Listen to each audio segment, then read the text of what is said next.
अध्याय 127 तत्व जागरण समारोह। अल्फांसो की बारी। ओलिवर पुरानी यादों में खोया हुआ महसूस कर रहा था। उनका घर भी ऐसा ही था, इसलिए उन्हें एक परिचित एहसास हुआ। अगले दिन वे सभी प्रवेश द्वार के ठीक पास भूतल पर विशाल कमरे में एकत्र हुए। एलिसन उनके सामने अपने पैर मोड़कर बैठी थी और उनमें से प्रत्येक को ध्यान से देख रही थी। आइए अब शुरू करें। सबसे पहले मैंने देखा कि आप में से कुछ ने अभी तक अपने तत्वों को जागृत नहीं किया है, जबकि आप में से कुछ ने पहले ही ऐसा कर लिया है।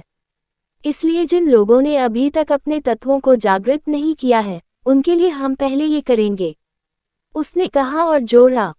प्रशिक्षण के पहले कोर्स में आपके मौलिक एस्पेरा को निखारना और आपके तत्व पर संबंधित हेरफेर प्रशिक्षण शामिल होगा। ये सुनते ही उनकी आंखों में उत्साह की झलक दिखी। वे दूसरों द्वारा अपने तत्व को जागृत करने की प्रक्रिया को देखने जा रहे थे। वे वास्तव में इस बात को लेकर उत्सुक थे कि उनके साथी किस तत्व को जागृत करने वाले हैं। ये यहाँ माननीय सितारों का सार ले जाने वाली एक शीशी है, वही चीज़ जो आपके तत्व को जागृत करने में मदद करने के लिए उत्प्रेरक के रूप में काम करेगी। जिस कुर्सी पर वह बैठी थी, उससे उठते ही उसने निर्देश दिया। उसके हाथ में अचानक एक शीशी थी जिसमें हरे रंग का चमकता हुआ तरल पदार्थ था, जो संभवतः माननीय सितारों का सार था। यह माननीय सितारों का सार है और यह आपके उत्साह को जगाने और उसमें एक विशेषता को जगाने के लिए उत्प्रेरक के रूप में कार्य करेगा।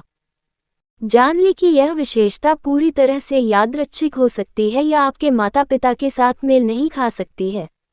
हालांकि ऐसा होना दुर्लभ है, यह संभव नहीं है। ऐसे कई मामले सामने आए हैं जहां व्यक्ति अपने माता पिता के तत्वों के विपरीत बहुत भिन्न तत्वों को जागृत करते हैं। हालांकि आमतौर पर यह एक ही तत्व होता है। वह आगे बढ़ने से पहले रुकी। आप सभी लोग कुछ हद तक इस औषधि से परिचित होंगे। ये जान लें कि यह एक अमूल्य वस्तु है और इसे कोई भी अपने हाथ नहीं लगा सकता। आप सभी भाग्यशाली हैं, इसलिए यह मौका इतनी आसानी से मिल सका। हालांकि यदि उनके पास ओझा को खरीदने के लिए कनेक्शन है तो उन्हें एक ओझा को पाने के लिए अपनी जीवन भर की बचत खर्च करनी पड़ सकती है।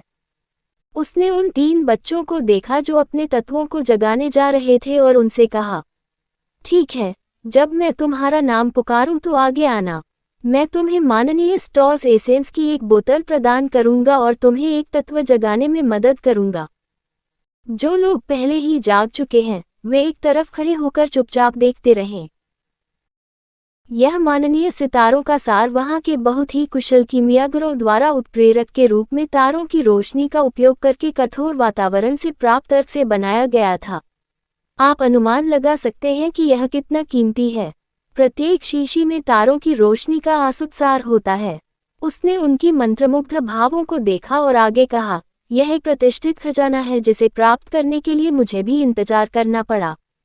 आपके लिए इन्हें व्यवस्थित करने के लिए अपने कुलों के प्रति आभारी रहें।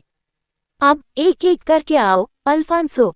उसने सलीके से सजे धजे और साफ सुथरे बालों में कंघी किए हुए बच्चे की ओर देखा, तुम पहले आओ। अल्फांसो को एहसास हुआ कि वह पहला है। वह संकोच नहीं किया और उसके पास चला गया। वह इस बात को लेकर भी उत्सुक था कि वह किस तत्व को जगाने जा रहा है। उसके मन में कुछ परिकल्पनाएं थीं जो भविष्यवाणी करती थीं कि वह किस तत्व को जागृत कर सकता है, लेकिन वह बहुत निश्चित नहीं था। उनकी वे धारणाएं पूरी तरह से इस बात पर आधारित थीं कि उनके माता पिता और दादा दादी में कौन से तत्व थे। यदि यह एक यादृच्छिक तत्व होता तो उनका अनुमान बेकार होता। मैं तैयार हूँ, शिक्षक एलिसन। वह एक नए तत्व को जगाने के लिए उत्सुक था। इसे पी लो और मेरे सामने बैठ जाओ। साथ ही इस पूरे समय अपना ध्यान केंद्रित रखो। हाँ मैम। उसने विनम्रता से सिर हिलाया और शान से अपने पैर मोड़कर पुआल की चटाई पर बैठ गया। उसने धीरे धीरे उस औषधि को निगलना शुरू कर दिया जो उसे दी गई थी। इसके बाद उसके शरीर के अंदर ऊर्जा का विस्फोट हुआ और उसने अपनी आंखें बंद कर लीं और अपना ध्यान अंदर उमड़ती हुई शक्ति को प्रवाहित करने पर केंद्रित कर दिया। जैसे ही सार उसके माध्यम से प्रवाहित हुआ, अल्फांसो ने अपने मूल में गर्मी की वृद्धि महसूस की और अपना सारा ध्यान जागृति प्रक्रिया पर केंद्रित कर दिया। सभी लोग आशा से देखते रहे। ओलिवर ने एवलिन और बेला को अपने बगल में और डैनियल को उनके बगल में देखा। ऐसा लगता था कि उन्होंने पहले से ही अपने तत्वों को जागृत कर लिया था। बाकी एम्बर, अल्फांसो और नादिया अपने तत्वों को जागृत करने के लिए इस अनुष्ठान या प्रक्रिया से गुजर रहे होंगे। वह खुद को भाग्यशाली महसूस कर रहा था कि उसने जल्दबाजी में एवलिन को लक्ष्य से बांधने की कोशिश नहीं की। उसे कुछ क्षणों के लिए उसके साथ शारीरिक संपर्क में आने का अवसर भी खोजना पड़ा। उन्होंने अल्फांसो की प्रतिक्रियाओं में बदलाव देखा और अपने पिछले अनुभव को याद किया। अब तक तो उसे तत्व जागृत हो जाना चाहिए था। उन्होंने पहले नादिया को ऑनरेबल स्टॉस एसेंस की पेशकश की थी जो उन्हें ब्लैक कोडेक्स फेडरेशन से मिला था। हालांकि उस समय उसने अपने व्यक्तिगत संघर्षों और गरिमा के कारण उसके कारणों को अस्वीकार कर दिया था। यदि उसने वह माननीय सितारे का सार पी लिया होता जो उसने उसे अतीत में दिया था, तो उसने बहुत पहले ही जल तत्व को जागृत कर लिया होता। लेकिन ये भी अब कोई समस्या नहीं थी क्योंकि अब उसके पास अपने शिक्षक से इस तरह की औषधि लेने से इनकार करने का कोई कारण नहीं था। वह कुछ खुश हुए बिना नहीं रह सका क्योंकि नादिया भी अब एक तत्व जगाने जा रही थी। उसे भी अब लाभ मिलने वाला था क्योंकि तत्व जागृत करना बड़ी बात थी। एलिसन ने उन्हें जो नहीं बताया था वह ये था कि विफलता की भी संभावना थी, कुछ भी जागृत न कर पाने की। लेकिन उसने स्पष्ट कारणों से उन्हें नहीं बताया।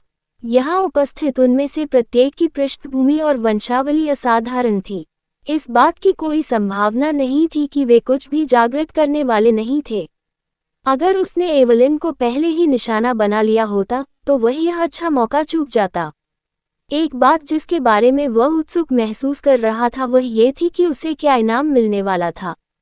वह थोड़ा उलझन में था क्योंकि एक मौलिक विशेषता का 10 गुना क्या होगा? क्या वह भी स्वयं एक तत्व नहीं होगा? या शायद ये जोड़ तोड़ और महारत से जुड़ी कोई चीज थी? असंभावित लेकिन फिर भी संभव है। ओलिवर ने अल्फांसो को गुर्राते हुए सुना जैसे ही उसने सांस छोड़ी और अपनी आंखें खोली। मैं सफल हुआ शिक्षक, मैंने एक तत्व जगाया है, उसने उत्साह से उससे कहा। फिर इसे दिखाओ, एलिसन ने शांति से कहा। हाँ, ये यहाँ है। विजयी मुस्कान के साथ अल्फांसो ने उत्साह के साथ अपने नए तत्व का प्रदर्शन किया। जैसे ही हवा का एक बड़ा झोंका उसके फैले हुए हाथ की दिशा से बहने लगा, उसने अपना ध्यान केंद्रित किया। उसकी उंगलियों की नोक पर हवा का तेज प्रवाह बिना रुके इकट्ठा हो रहा था। वायु तत्व, बढ़िया, आप अपनी गति और तीक्ष्णता में विशेषज्ञ हो सकते हैं। फॉलन हॉट कबीले के मुखिया के पास वायु तत्व नहीं है, और जहां तक मुझे याद है, नहीं आपकी माँ के पास ये होना चाहिए, इसलिए यह एक यादृच्छिक तत्व है। इसके साथ प्रतीक्षा करें जबकि अन्य अपना जागरण समारोह पूरा करते हैं। उसने उसे एक तरफ खड़े होने का इशारा किया, जो उसने दूसरों के पास जाकर किया। उन्हें बधाई दी गई। बधाई हो, आपका तत्व अद्भुत है। बेला ने सच्चे दिल से उसकी प्रशंसा की, जिसे उसने धन्यवाद देकर विनम्रतापूर्वक स्वीकार कर लिया। बेला की सच्ची प्रशंसा ने अल्फांसो का उत्साह और भी ऊंचा उठा दिया।